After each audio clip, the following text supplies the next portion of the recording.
Hey, what's going on YouTube? My name's Gray, you're watching Video Holocaust, YouTube's best channel for anime, Asian action and worldwide cult cinema. And today, it gives me great pleasure to bring to you, finally, a review of a Jackie Chan movie.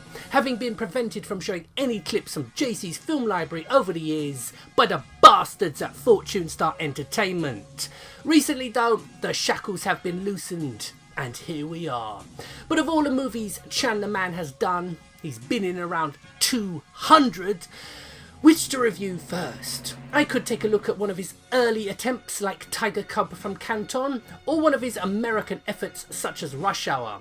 In the end, I decided to review what was, for me, the very first Jackie Chan movie I ever saw. It is 1991's Armour of God 2, Operation Condor. Now, besides being the very first Jackie Chan movie I would see, there is in fact another reason why I chose to review Armour of God 2, and that's because, despite being a big hit with local Hong Kong audiences upon release, and on video the world over, this movie marked the end of a very busy period for Jackie, in which he had almost complete creative control over all his many film projects. Starting with 1980's Young Master, his first movie for Golden Harvest, he would develop, produce, write, direct, choreograph and star in the majority of not just his own films, but also those of best mate and accomplished martial arts star in his own right, Sammo Hung. In fact, a very persistent rumour doing the rounds for many years was that so much bad blood developed between both Jackie and Sammo's stuntman teams on the set of Dragons Forever that their former Peking Opera classmate Corey Yun was drafted in to replace Sammo as director partway through filming what was a very troubled production, just to get the movie finished in time for its Chinese New Year release, and is one of the many reasons given for why the three dragons of Jackie, Sammo and Yun have never worked together again on anything meaningful. But with the times changing and a new generation of actors appearing on the scene, Jackie would look to reinvent himself for the 90s following the release of this movie. Instead of doing things his own way as he always had, now he sought to work under other directors and show that he could cut it as a straight actor, rather than simply being typecast as an action star.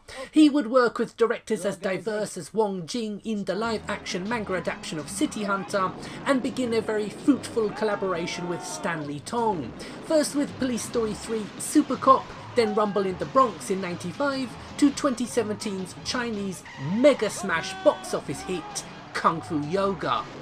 But old habits, well, they die hard. It's an open secret that Jackie directed large portions of City Hunter himself, as Wong Jing simply put his feet up. But also worth mentioning is the 1994 film Drunken Master 2, whose director and fight choreographer, the late great Shaw Brothers legend Lau Kar-leung, simply walked out over disagreements with Jackie over how to shoot the fight scenes, leaving Jackie to direct the end fight scene against Ken Lo himself.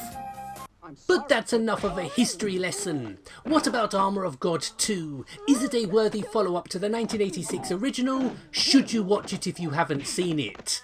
Oh my gosh, yes, on both counts. This is a film that hits all the right marks that you want from a Jackie Chan movie. Exotic locales, matchless fight scenes, stunt work to leave you breathless, and of course, that trademark Jackie Chan humour is on full display.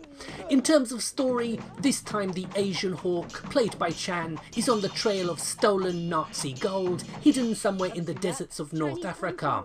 Accompanied by a bevy of beauties, Chan has to contend not just with foreign mercenaries also looking for the plundered loot, but desert bandits, restless natives, and his own harem proving just as problematic.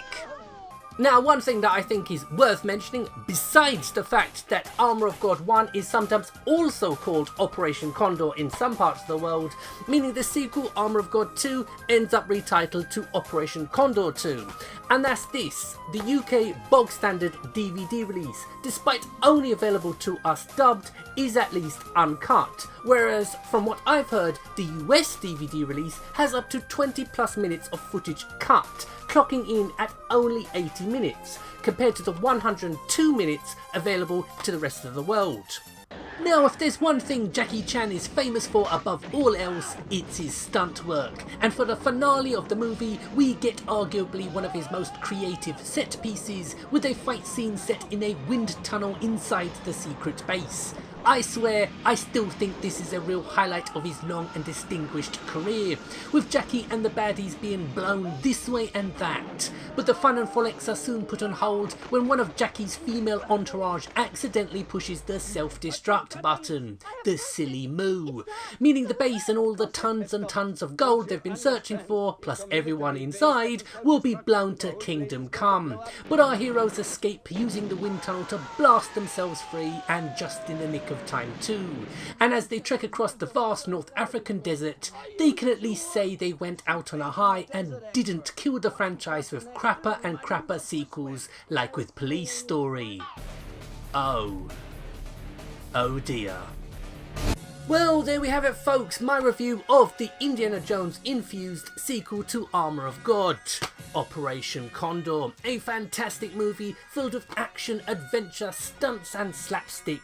And while there are many who consider it one of the lighter Jackie Chan vehicles, I still think it's one of his very best from his considerable back catalogue, and well worth a watch. So my name's Gray, you've been watching Video Holocaust, more videos up very soon, so please like, share, comment and subscribe. Thank you very much for watching, and goodbye.